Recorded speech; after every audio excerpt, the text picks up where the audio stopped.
हमके बिल के अंदर जाए के बा नाग माता। अबे में तू ही हमार मदद कर सकेलू, हमके रास्ता दिखावा।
गंगा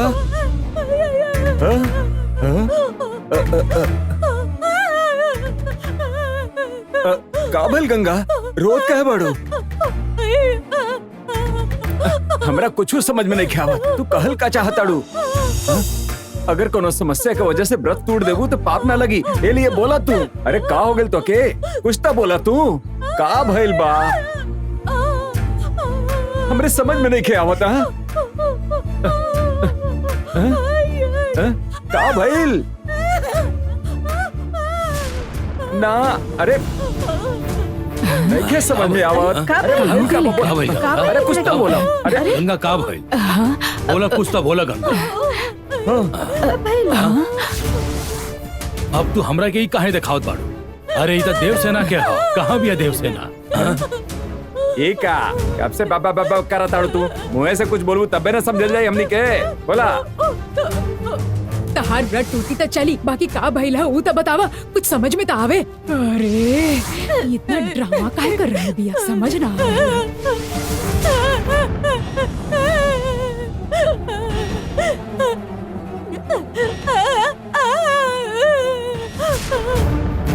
देवसेना बिल के अंदर गिर गई बिया।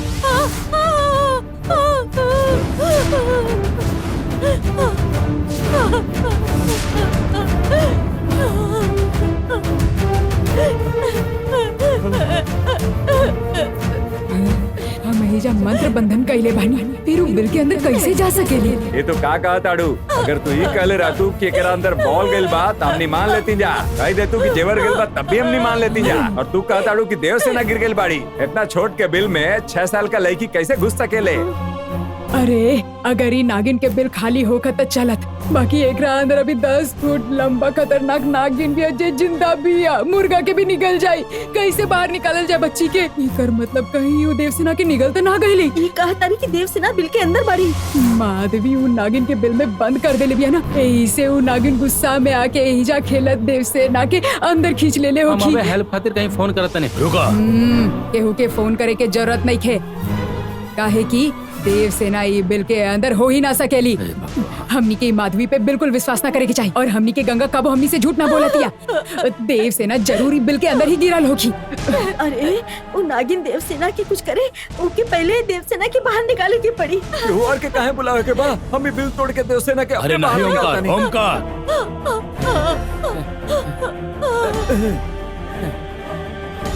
अरे भैया देखिए ना, भैया देखिए ना, देवसेना ये बिल के अंदर ना बिया। तो फिर देवसेना कहाँ चल गए बतावा। सही बात तू ही बता दा। अरे तनी शांत रह। देव सेना के पता हम अभी लगाता नहीं। हे भगवान।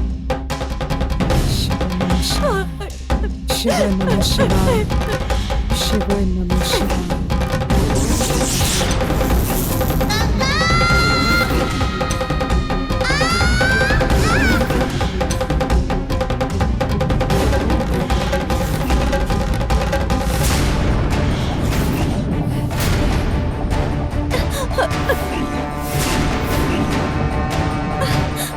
देव सेना उ झाड़ी के पीछे भी आ। कौन से झाड़ी?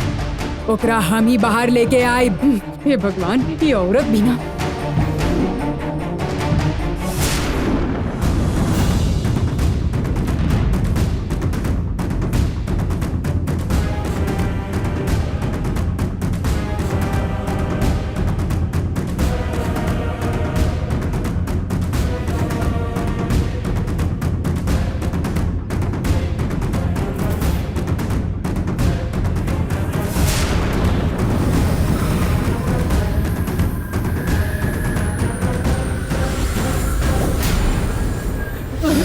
देव सेना।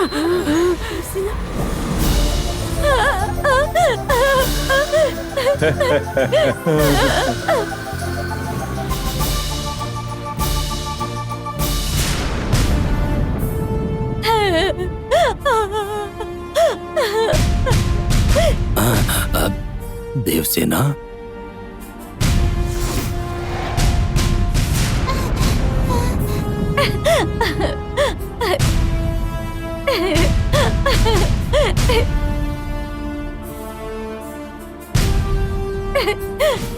क्या भइल रहे हमके?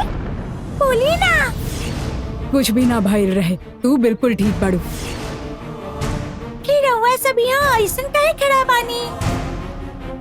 तू बिल के अंदर के नागिन के गंगा से छोड़े खातिर कहत रहलू ना। थोड़ा दिन रुक जा, हम ओकरा छोड़ दे। सही कहलो रउआ आंटी। और नागिन के बिल में बंद करे की वजह से गंगा के बहुते बुरा लग रहल बा। रउआ ओके जल्दी से बाहर निकाली। अब तू कह देले बाड़ू ना, त हम उ नागिन के बाहर निकाल दे। बाकी तू बस थोड़ा दिनन खातिर और रुक जा। हाँ? राजशेखर, देवसेना बहुत डरल बिया, तनी एकरा अंदर ले जा। चला देवसेना, आओ आओ यहाँ। हाँ देवी, देवसेना के अंदर ले जा। ले जा, ले जा। आवा। तू सब ऐजा काहे रुकल बड़ा? देवसेना के कुछ भी ना भइल हा। तू सब अंदर जा। देवसेना, चला अंदर चलल जा। हाँ चल।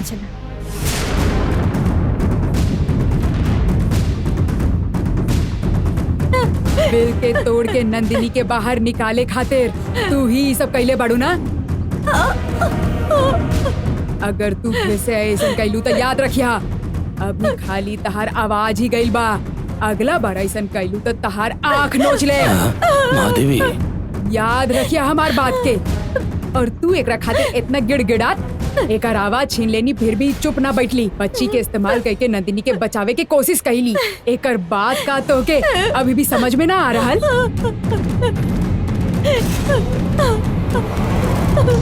अगर एके एकर जगह ना दिखानी था, कि हमनी के सर पे चढ़ के नाची। यही से एकरा कौनो भी तरह के सहानुभूति मत दिखावा। ई पहले उ नंदिनी के भक्त रहली, ओकरा बाद तहार बहू बन गईली। आज के बाद हमेशा हमनी के एकरा से बच के रहे के हा। ई बात याद रखिया, काहे कि यही में हमनी के भलाई हा। अब चला। ठीक है बेटा, ठीक बा, रो मत। चुप हो जा, चुप हो जा। हाँ।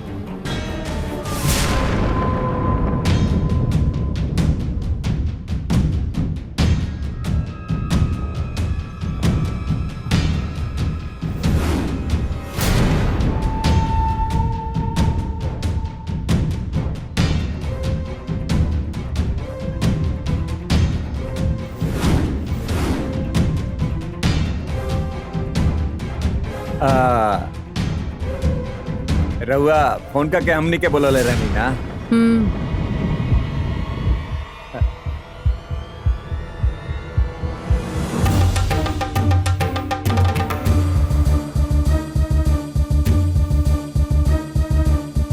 शक्ति दायिनी माते।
रहुआ हमरा के काहे देता ने? सामने चलकर आयल महालक्ष्मी के कबो मना ना करेनी।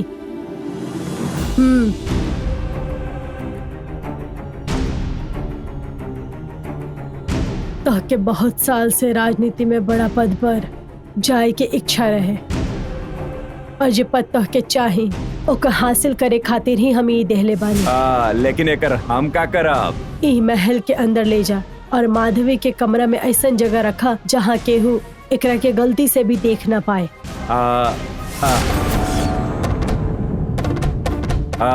अगर हमार पद पावे खाती है कि हमरा कमरा में रखे खाती कले रहती तो ठीक रहा, लेकिन माधवी के कमरा में रखे खाती काहे कहता नहीं? हम जे कहतनी ओकरा के पहले ठीक से सुन, ओकरा बाद बोली। हा ई फल माधवी के कमरा में रखला के बाद सीधा राजशेखर के कमरा में चल जइहा और ओकरा के फिर सीधे कालचक्र मांग लिहा। ऊ तो के मना कर दीही, लेकिन कुछ भी करके कालचक्र हासिल करे के तो के पूरा कोशिश करे के पड़ी। लेकिन काल चक्र जीजा जी के पास नहीं खे, वो तो माधवी के पास बा। माधवी के पास काल चक्र बा, ई आप अपन आँखन से देखले बानी का? हमके बहुत अच्छा से पता बा कि वो काल चक्र राजशेखर के पास ही बा।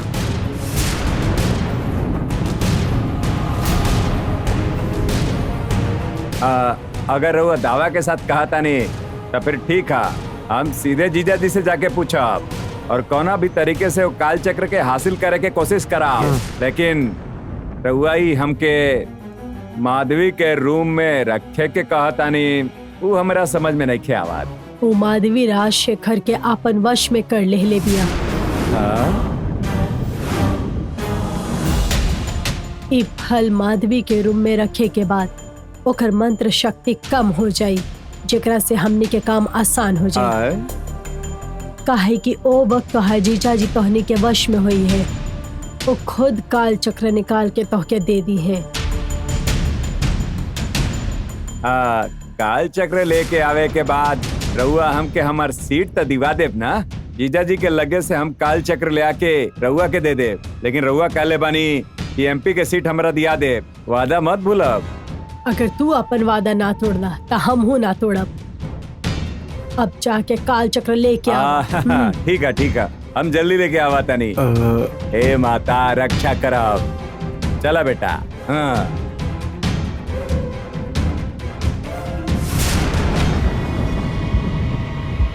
पापा भैरवी जैसन कहती है, आप काल चक्र फूफा जी से लेके सच में करके दे। भैरवी हमनी का इस्तेमाल करके माधवी के खत्म कर चाहतिया। माधवी अगर खत्म हो जाई तो हमनी खातिर अच्छा बा, यही लिए तो हम ही सब करता नहीं। लेकिन अगर काल चक्र हमनी के मिल गए तो ओके हम अपने पास ही रखा, भैरवी के ना दे। पापा भैरवी जैसन कहती है, आप काल चक्र फूफा जी से लेके सच में करके दे देबा। ए भैरवी हमनी का इस्तेमाल करके माधवी के खत्म कर चाहतिया। माधवी अगर खत्म हो जाई तो हमनी खातिर अच्छा बा, यही लिए तो हम ही सब करत तानी। लेकिन अगर काल चक्र हमनी के मिल गए तो ओके हम अपने पास ही रखा, भैरवी के ना दे। तू चिंता मत कर। पापा भैरवी आपके इस्तेमाल करे वाला रहे, लेकिन आप तो ओकरे इस्तेमाल करत हनी। आप ग्रेट बानी पापा। केहू भी हमारे इस्तेमाल ना कर सकेला।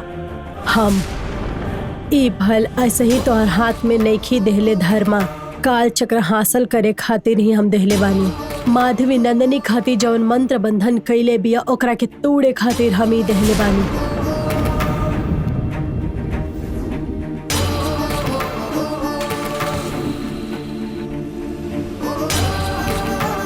ए माधवी, तू हमार बहुत अपमान कैले बाड़ू। हम तोहार शिव शक्ति देख चुकल बानी, अब हमार तांत्रिक शक्ति हम तोह के दिखाए वाला बानी।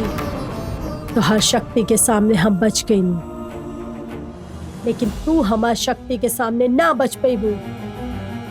अपन शक्ति के इस्तेमाल करके नंदिनी के बाहर निकालला के बाद हम तोह के पूरा तरह से खत्म कर दे। हम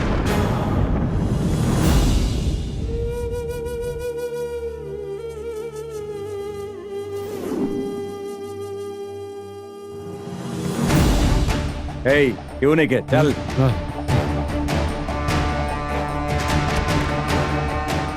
जल्दी अंदर आ जाओ। माधवी के यहाँ इला से पहले हम निके के रख के जाके पड़ी। जल्दी दो पापा। चल जल्दी कर, जल्दी कर। सबके एक एक कोना में रख दे। हाँ जल्दी संभाल के। हाँ हाँ एगो वहां रख दे। हाँ ये ले, एक वहां रख दे। हाँ रख दे लेना। हाँ रख देने पापा। हाँ यहाँ वहाँ वहाँ यहाँ सब जगह हो गए। चलावा। हाँ अरे वो आगे चल। अरे बाप रे, अब क्या करेंगे? कहाँ छुपल जा?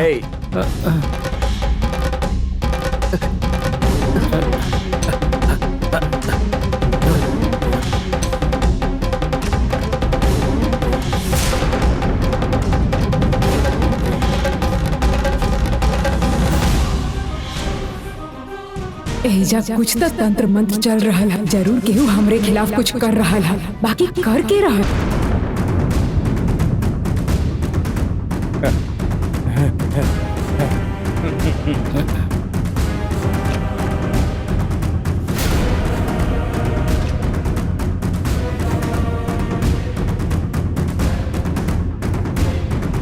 एजा कुछ तो तंत्र मंत्र चल रहा है। जरूर केहू हमरे खिलाफ कुछ कर रहा है, बाकी कर के रहा है।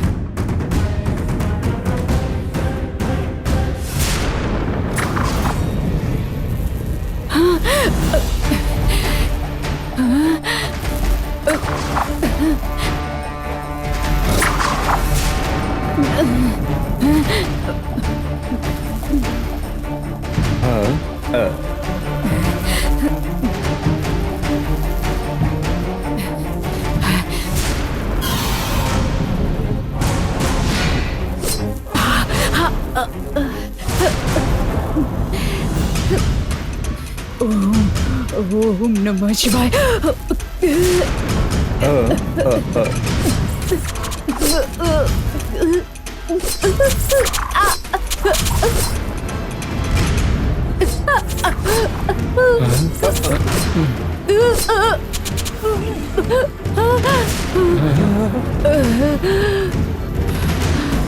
पापा देखा का होत बा।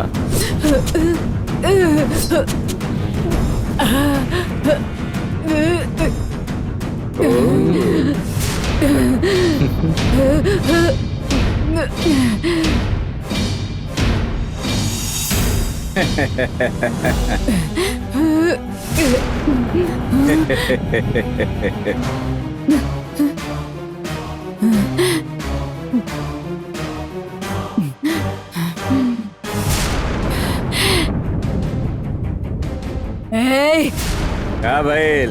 काय चिल्लाताड़ू काय मूर्ति देखा ताड़े ना भैरवी के मंत्र शक्ति कितना शक्तिशाली बा। हाँ बिल्कुल सच कहा तनी पापा। इनकरा से कहीं ज्यादा शक्तिशाली भैरवी के मंत्र शक्ति बा। यही खातिर था इतना से सुई के वजह से ये दीवार से चिपक गई बाड़ी।